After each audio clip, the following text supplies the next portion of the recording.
Olá, queridos amigos. O tema de hoje é uvas ou azeitonas. Vamos falar especialmente sobre essa última colheita. Mas para darmos início, vamos ler aqui em Deuteronômio, capítulo 11. Vamos ler o versículo 14. Diz assim: Darei as chuvas da vossa terra a seu tempo, as primeiras e as últimas, para que recolhais o vosso cereal, o vosso vinho e o vosso azeite.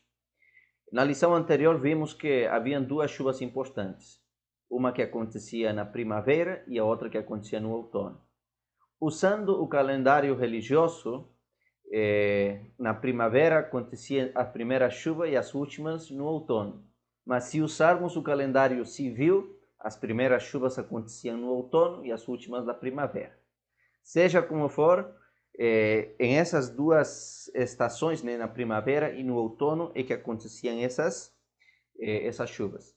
E essas chuvas tinham que ver, assim, o fato era que elas deviam amadurecer os frutos para que acontecesse a colheita. E vimos também que essa colheita, na verdade, está falando aqui, representava a colheita dos salvos, dos justos, das pessoas que aceitam a Jesus. Quando Jesus veio por primeira vez, com o seu sacrifício lá na cruz, com o seu ministério, né, que aconteceu aqui na terra, ali aconteceu a colheita do trigo e da cevada. E a segunda vinda de Jesus tem que ver com a colheita das uvas e das azeitonas. Então eu quero ampliar essa questão aqui com vocês e eu quero falar um pouquinho agora sobre o propósito dessas chuvas. Aqui no livro O Grande Conflito, na página 612, diz assim: Assim como a chuva temporã foi dada no derramamento do Espírito Santo no início do Evangelho para efetuar a germinação da preciosa semente, assim também a chuva seródia será dada em seu final para o amadurecimento da seara. Então aqui está usando, ela seguindo aqui pelo calendário religioso. A primeira chuva diz que caiu foi no início da pregação do Evangelho, na época dos apóstolos.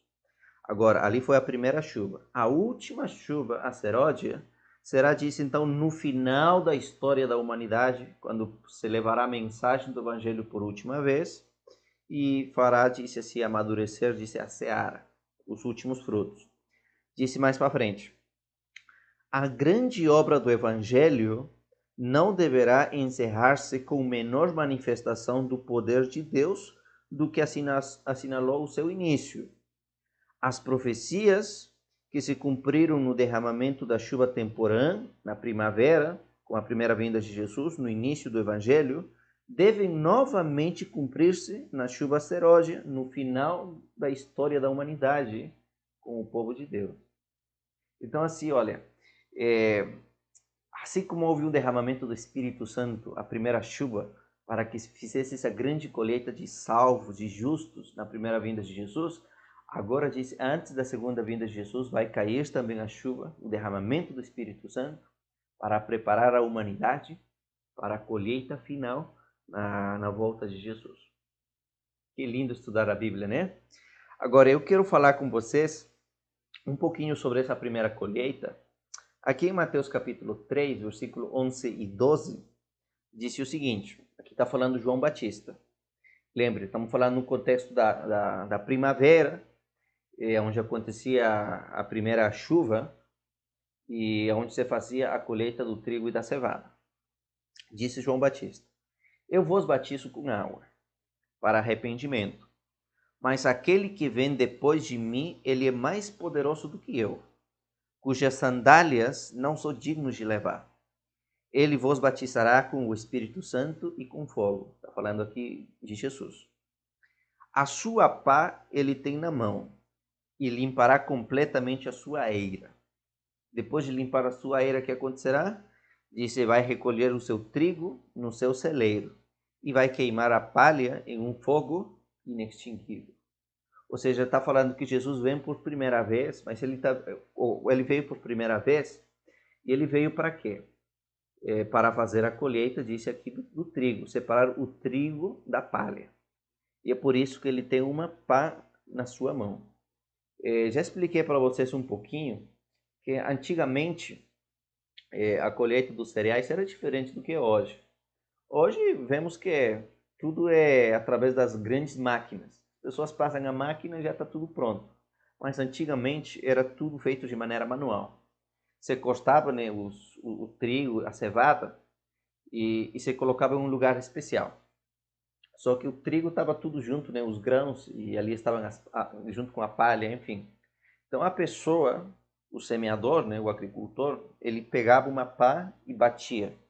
Batia muitas vezes aí nos cereais. E cada vez que batia, então, os grãos soltavam uns dos outros e deixavam aí a palha do lado.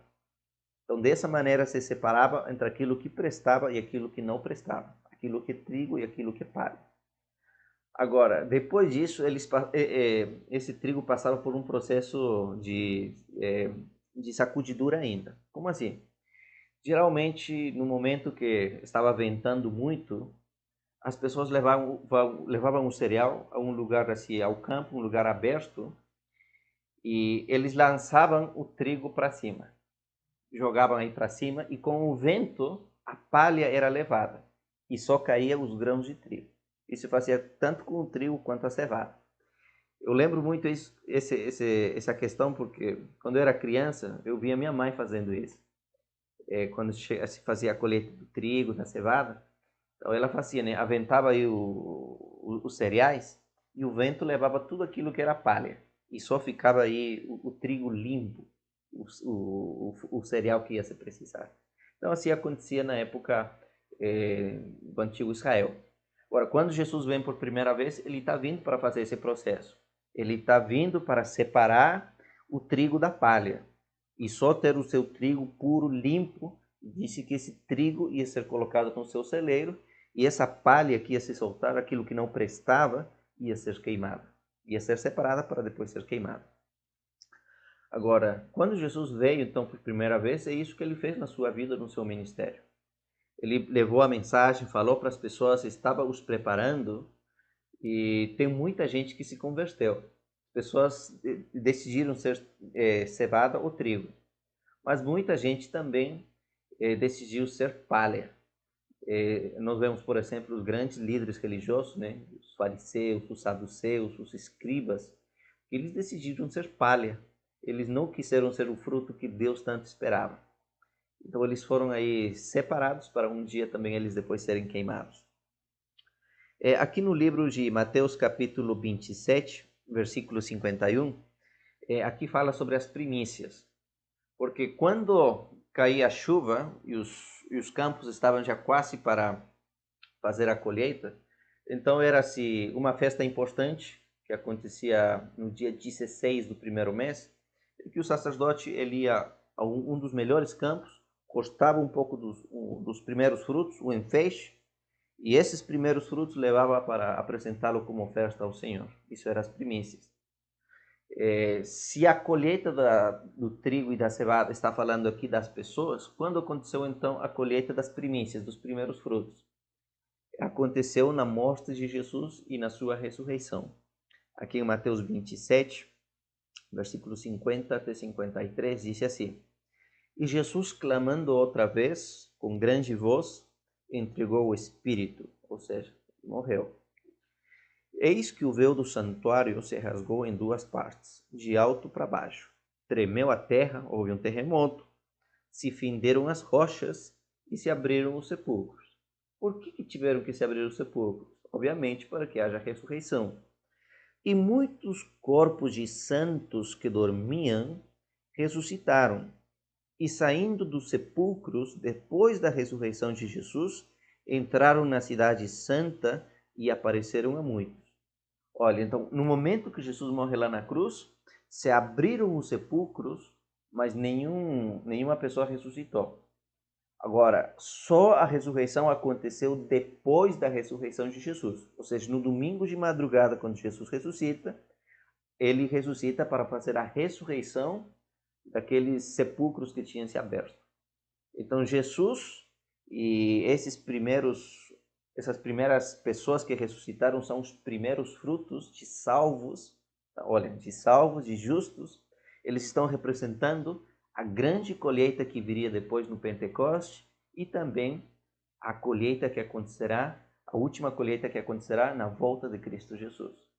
Eles serão uma garantia de que o sacrifício de Jesus foi aceito e que toda pessoa que aceita Jesus como Senhor e Salvador pode ter certeza que a sua salvação está garantida.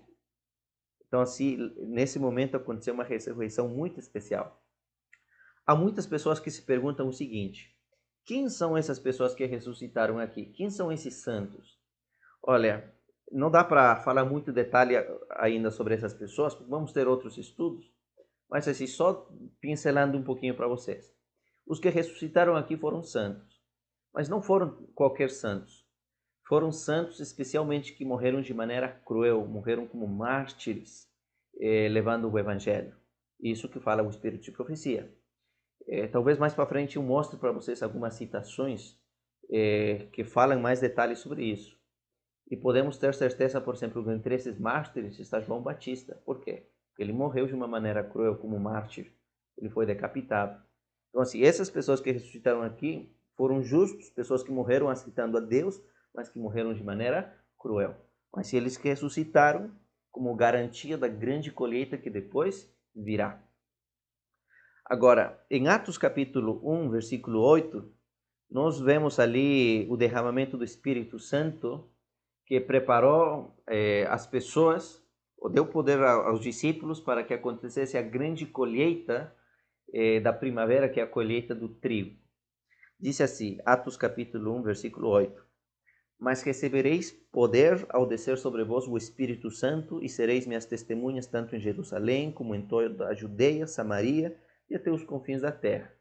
E de fato, no dia de Pentecostes, 50 dias depois do dia da festa das primícias, o Espírito Santo desceu sobre os discípulos e aconteceu uma coisa bem interessante. Isso está aqui em Atos capítulo 2, versículo 1 ao 4. Vou ler para vocês. Disse, ao cumprir-se o dia de Pentecostes, olha, o dia onde era o dia de grande colheita no povo de Israel, porque no dia de Pentecostes era festa de colheita, alegria. Então, nesse dia, disse, todos estavam reunidos no mesmo lugar, lá no cenáculo, e de repente veio do céu um som, como de um vento impetuoso, e se encheu toda a casa onde estavam, disse, assentados, e apareceram distribuídas entre os discípulos, línguas como de fogo, e pousou uma sobre cada um deles. E assim todos eles ficaram cheios do Espírito Santo, e passaram a falar em outras línguas, segundo o Espírito Santo lhes concedia que falassem. Ou seja, os discípulos, primeiramente, eles antes não estavam capacitados. Estavam brigando um com o outro, não tinham poder, não tinham condições de levar a mensagem. Mas eles oraram, clamaram, se prepararam. E ali desceu o Espírito Santo. Eles foram investidos com o poder do alto. A partir daquele momento, eles estavam capacitados para pregar o Evangelho. Ou seja, nesse momento que desceu o Espírito Santo, ali aconteceu a chuva, a primeira chuva, a chuva temporã, usando o calendário religioso.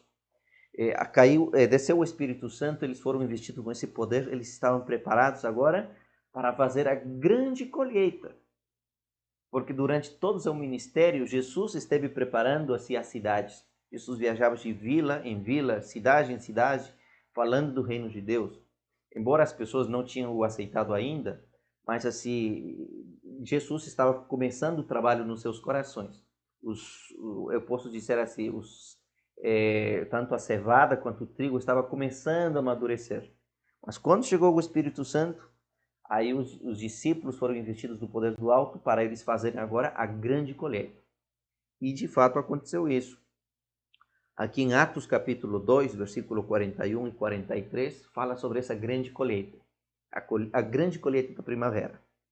Então, os que lhe aceitaram a palavra, com a pregação aqui de Pedro, foram batizados, havendo um acréscimo naquele dia de quase 3.000 pessoas.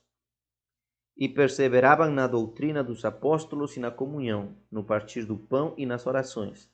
Em cada alma havia temor, e muitos prodígios e sinais eram feitos por intermédio dos apóstolos. Olha, milhares de pessoas começaram a aceitar o evangelho. Milhares e milhares de cristãos por todos os lugares. Mas quem que fez esse trabalho? O Espírito Santo através dos apóstolos.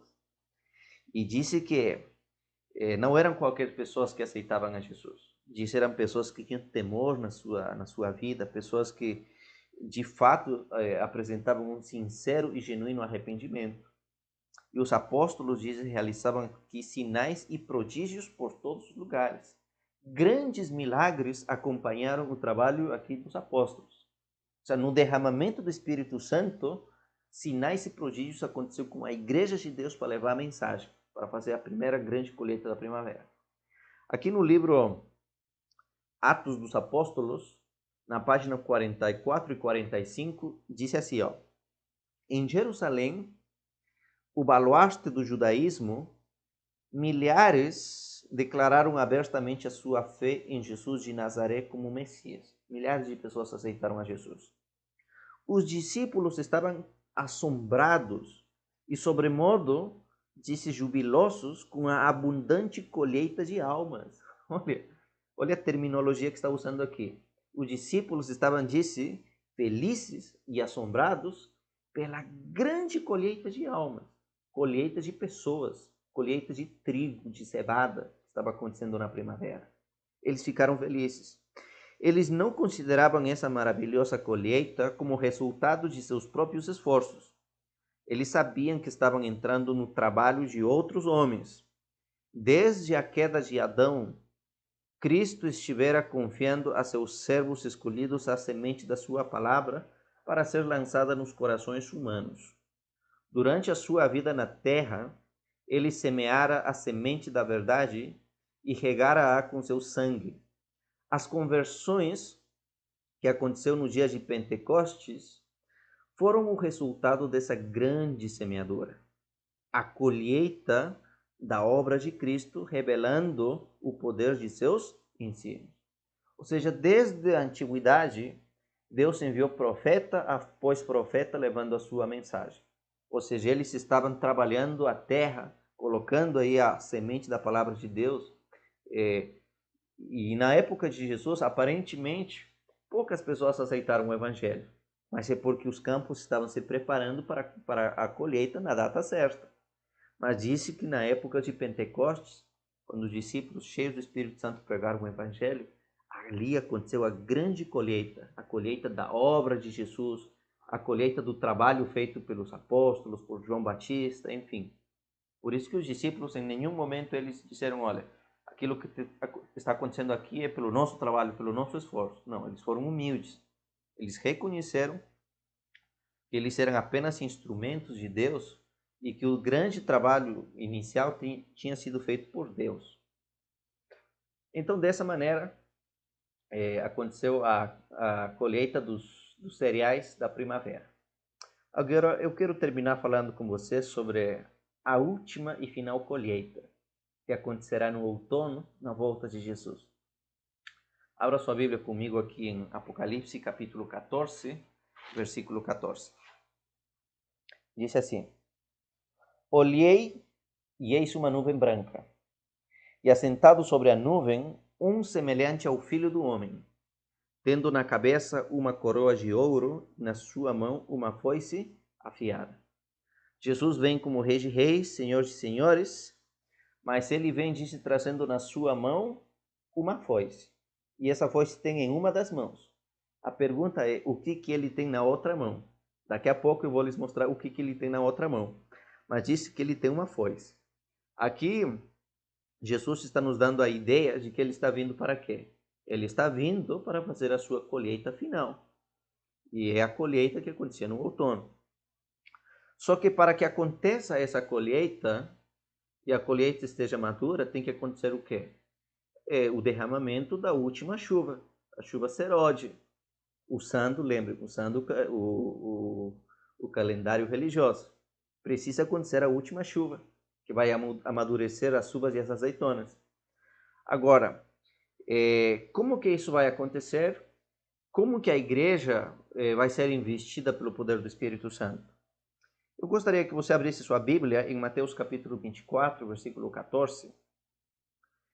Porque em Mateus capítulo 24 fala sobre os eventos finais que vai acontecer na história em ordem sequencial.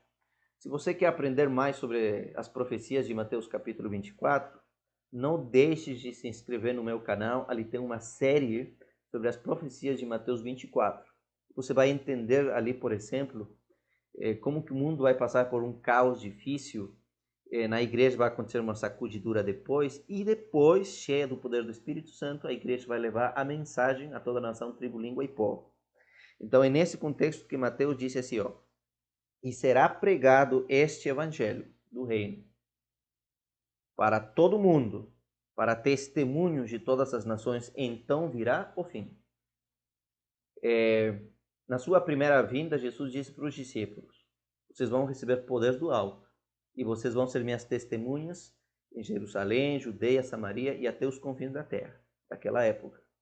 Agora Jesus disse aqui, ó: esse evangelho, a minha mensagem, tem que ser testemunhada, tem que ser pregada antes do fim desse mundo. Mas como que vai ser pregada? Disse, tem que ser pregada em todas as nações. A igreja de Deus vai ter que pregar. Mas como que a igreja de Deus vai ter condições de tal ousadia? Somente através do poder do Espírito Santo. Se não for pelo Espírito Santo, o derramamento da chuva seródia, a igreja não terá condições de levar essa mensagem avante. Porque é o Espírito Santo que nos capacita e nos dá o poder. Aqui no livro Atos dos Apóstolos, versículo 44, Atos dos Apóstolos, na página 54 e 55, aqui fala que essa mensagem que a igreja vai pregar, a mensagem dos três anjos, a última mensagem no tempo do fim, vai ser uma mensagem que vai separar as pessoas para o lado de Deus ou para o lado do inimigo. Vai separar e amadurecer as pessoas para serem uvas ou para serem azeitonas. Disse assim: o derramamento do Espírito nos dias dos apóstolos foi o começo da primeira chuva, a chuva temporã, e glorioso foi o resultado. Agora, ao avizinhar-se ou ao chegar o fim da ceifa da terra, da última colheita, disse, uma especial concessão de graça espiritual é prometida a fim de preparar a igreja para a vinda do Filho do Homem, a chuva seródia. Esse derramamento do Espírito é comparado com a queda da chuva seródia. E é por esse poder adicional que os cristãos devem fazer as suas petições ao Senhor da Seara. No tempo da chuva seródia, acontecerá então esse preparo da igreja que vai levar a mensagem. Mais do que nunca, nós como adventistas, aguardamos e estamos nos preparando para que na nossa igreja aconteça o derramamento do Espírito Santo, a última chuva. Porque nós, a igreja já prega. A igreja, hoje em dia, está levando a mensagem a milhares e milhares de pessoas em diferentes partes do mundo. Mas ainda não estamos fazendo todo o trabalho que deveríamos fazer. Ellen G. White disse que às vezes a gente não faz nem a 20ª parte daquilo que deveríamos fazer. Por quê? Porque nos falta o poder, não estamos ainda sendo investidos pelo Espírito Santo. Mas isso acontecerá. Vai ter um derramamento do Espírito Santo na igreja e, guiados por ele, com o poder que ele vai nos dar, a igreja vai testemunhar a todas as nações, e então virá o fim. Aqui numa revista chamada Science of the Times, no dia 17 de fevereiro de 1914, a serva do Senhor escreveu o seguinte: o derramamento do Espírito nos dias dos apóstolos foi a chuva temporã, e glorioso foi o resultado. Mas a chuva seródia, que vai acontecer no outono, antes da volta de Jesus, da segunda vinda, será mais abundante. Ou seja, aquilo que aconteceu na época dos apóstolos foi bom, mas a última chuva será maior. Maiores milagres acontecerão. Já no livro O Grande Conflito, página 464, ali descreve um pouco de como que vai ser isso.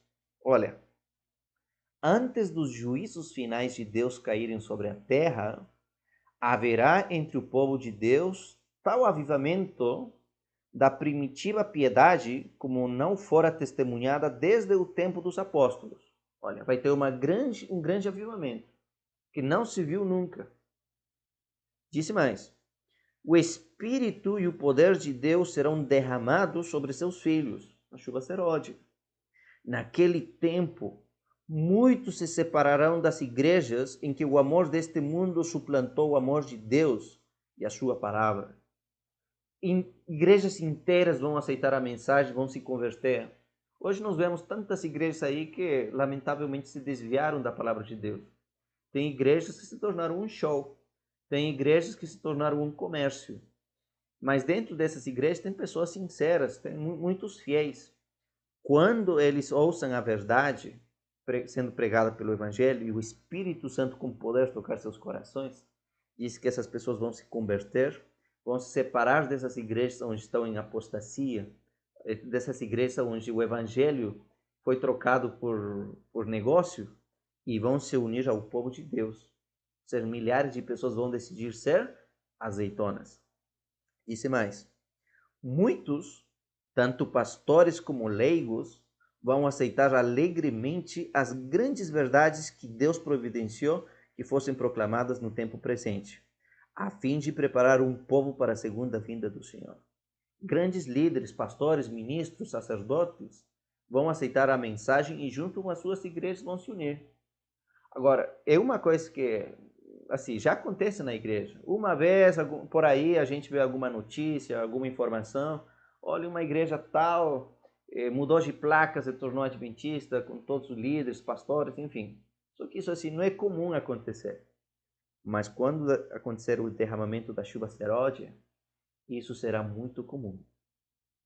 O inimigo das almas deseja estorvar essa obra. Satanás não quer que isso aconteça. Ele quer atrapalhar. E antes que chegue esse tempo, porque tem um momento determinado, antes que chegue esse tempo, Satanás se esforça, disse, para impedi-la, introduzindo uma contrafação. O que é uma contrafação? É um falso reavivamento. Ou seja, para desviar as pessoas do foco do verdadeiro reavivamento, do verdadeiro derramamento do Espírito Santo, Satanás diz, vai falsificar um falso derramamento do Espírito Santo para desviar as pessoas. E é isso que nós vemos na atualidade, irmãos. Vemos tantas igrejas pentecostais, igrejas por ali dizendo que são cheias do Espírito Santo, que fazem milagre, que fazem cura, mas é tudo para desviar as pessoas da verdade. Tristemente, tem muitas pessoas que dizem assim, olha, eu vou numa igreja, eu sei se é a igreja de Deus só se essa igreja estiver fazendo cura e milagre, expulsando o demônio e tudo isso. E as pessoas vão porque pensam que ali está Deus. Só que assim, é um falso reavivamento que o inimigo está criando para desviar as pessoas da verdade. Mas no tempo do fim, a igreja que tem a verdade vai ser cheia do Espírito Santo e grandes milagres e prodígios acontecerão no nosso meio. Será impressionante. Nós fazemos na igreja hoje muitos trabalhos de semeadura. Os co-pastores deixam a literatura, fazemos Impacto Esperança, levamos livros, CDs. A TV Novo Tempo hoje em dia está trabalhando de maneira extraordinária. E nós vemos, às vezes, os primeiros frutos desses trabalhos. Às vezes a gente vê um milagre por ali, alguém se convertendo, enfim. Mas é muito pouco. Mas é um trabalho de semeadura. Porque quando acontecer o derramamento da chuva seródia, nós vamos ver que milhares e milhares e milhares de pessoas que às vezes receberam uma literatura, um DVD, um CD, ou que já ouviram uma mensagem através da TV Novo Tempo, vão aceitar o Evangelho e vão se unir ao povo de Deus que guarda o sábado. Essa é uma promessa gloriosa. Isso acontecerá em breve. Agora, eu quero falar com vocês, terminar falando sobre as duas colheitas que acontecem no outono. A colheita das uvas e das azeitonas. Vamos abrir aqui, vamos começar falando da primeira colheita, a colheita boa, que é a colheita das azeitonas. Aqui em Apocalipse 14, versículo 15 e 14. Se você ler o versículo 14, diz que Jesus vem com a sua foice na sua mão para fazer a colheita. Agora, no versículo 15, diz qual é a primeira colheita. E outro anjo saiu do santuário, gritando em grande voz àquele que se achava assentado sobre a nuvem: toma a tua foice e ceifa, pois chegou a hora de ceifar, visto que a seara da terra já amadureceu. E aquele que estava sentado sobre a nuvem passou a sua foice sobre a terra, e a terra foi ceifada. Ou seja, disse, olha, os frutos da terra já estão o quê?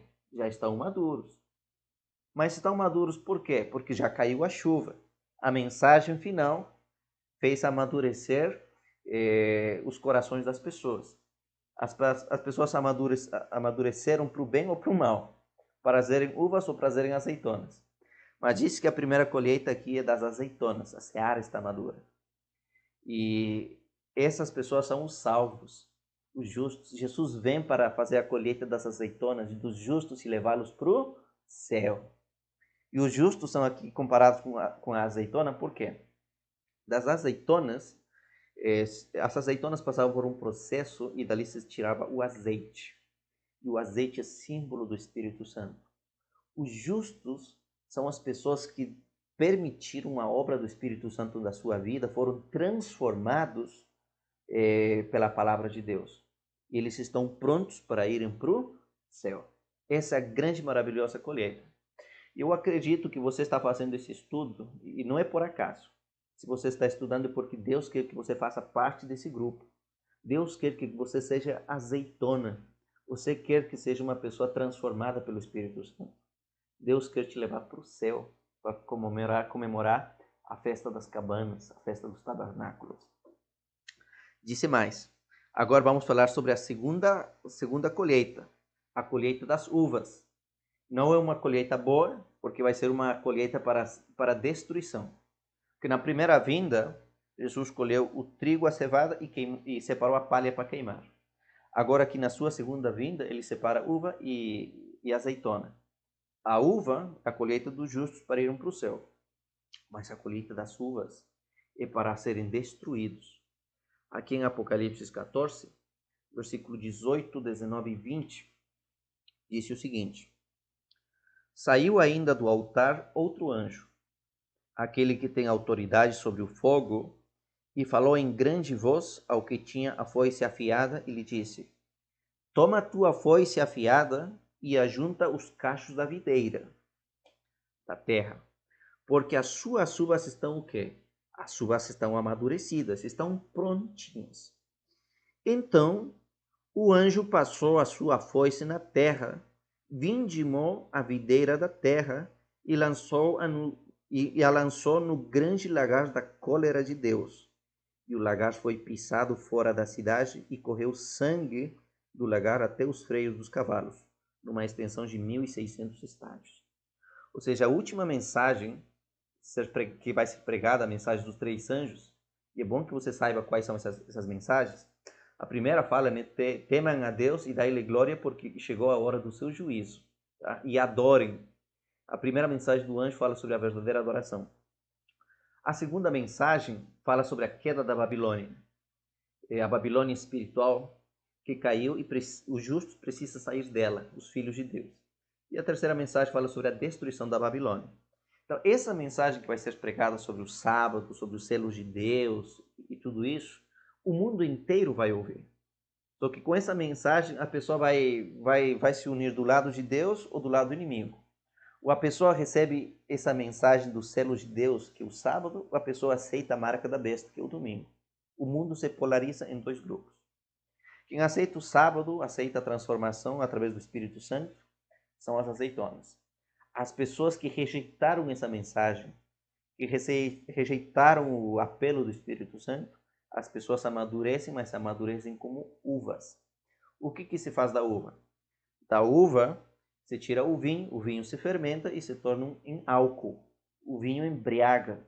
Então são pessoas que se embriagaram com falsas doutrinas, falsos ensinamentos, com o pecado e não deixaram serem transformados pela palavra de Deus. Então, eles vão ser colhidos não para serem levados no celeiro de Deus ou lá no céu. Eles vão ser colhidos para serem pisados, destruídos no lagar da cólera de Deus.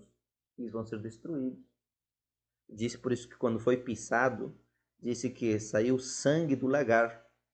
Aqui ó, não está falando literalmente de uvas. De uva não sai sangue, sangue sai de seres humanos. Então essas uvas aqui estão representando os ímpios que serão destruídos quando Jesus voltar por segunda vez. Deus não quer que você faça parte desse grupo. Deus não quer que sua família faça parte desse grupo. Por isso, hoje é o momento quando nós precisamos sermos transformados pelo poder do Espírito Santo. Amém? Essa será a grande última colheita. Jesus está dizendo para todos nós, olha, muito cuidado. Eu estou vindo com uma foice para fazer a colheita. Depende de você em que grupo você quer estar. Eu te garanto que a colheita vai ser boa. Por quê? Porque já na primavera eu fiz uma colheita e os primeiros frutos estão lá no céu. Esses salvos que ressuscitaram. Agora eu vou fazer minha última colheita e vai ser boa. Mas eu quero que você faça parte desse grupo. Essa é a mensagem de Deus para nós. Eu gostaria de terminar falando para vocês, mais uma vez lendo o texto bíblico de Apocalipse 14:14 e respondendo à pergunta, o que Jesus tem na outra mão? Porque aqui no versículo 14 diz, olha, olhei e eis uma nuvem branca, e sentado sobre a nuvem um semelhante ao Filho do Homem, tendo na cabeça uma coroa de ouro, e na mão uma foice afiada. Ou seja, Jesus vem como Rei de Reis, Senhor de Senhores, na sua mão uma foice. E o que ele tem na outra mão? Isso é muito interessante. A resposta, na verdade, está no livro de 1 de Tessalonicenses, capítulo 4, versículo 15 e 17. Diz assim, ora, ainda vos declaramos por palavra do Senhor isto. Nós, os vivos, os que ficarmos até a vinda do Senhor, de modo algum precederemos aqueles que dormem. Porquanto o Senhor mesmo, dada a sua palavra de ordem, ouvida a voz do arcanjo e ressoada a trombeta de Deus, descerá dos céus e os mortos em Cristo ressuscitarão primeiro. Depois nós, os vivos, os que ficarmos, as azeitonas, seremos arrebatados juntamente com eles. Quem eles? Aqueles que acabaram de ressuscitar com o toque da trombeta. Disse mais, e seremos arrebatados juntamente com eles entre as nuvens, para nos encontrar com o Senhor nos ares, e assim estaremos para sempre com o Senhor, iremos lá para o celeiro celestial. Ou seja, quando Jesus volta por segunda vez, ele tem uma trombeta. A trombeta é para quê? Quando você toca a trombeta, acontece a colheita dos justos mortos. E a foice é para fazer a colheita dos justos vivos. Deu para entender essa parte? Então Jesus vem para fazer a colheita de dois tipos de salvos, de justos. Aqueles que descansaram em Cristo e aqueles que estão vivos. Os vivos vão ser colhidos como azeitonas para irem lá para o céu. E os que morreram em Cristo também vão ser colhidos com o toque da trombeta. Para quê? Também para irem lá para o celeiro celestial. Então assim, o justo estando vivo ou morto, ele vai ser colhido na volta de Jesus para ir para o céu. Aqui no livro Primeiros Escritos, na página 15 e na página 16, fala sobre esse detalhe. Diz aqui, logo os nossos olhares foram dirigidos ao Oriente, pois aparecera uma nuvencinha aproximadamente do tamanho da metade da mão do homem, a qual todos nós soubemos que era era o sinal do Filho do Homem, é a vinda de Jesus, que vem aí nas nuvens. Ao princípio uma pequena nuvem, mas à medida que vai se aproximando é mais grande e gloriosa. Todos nós em silêncio solene olhávamos a nuvem que se aproximava e se tornava mais e mais clara e esplendente, até que finalmente se converteu numa grande nuvem branca. A parte inferior tinha aparência de fogo. O arco-íris estava sobre a nuvem, enquanto em redor dela se achavam 10 milhares e milhares de anjos. Jesus vem com milhares e milhares de anjos. Os anjos estavam entoando um cântico muito agradável.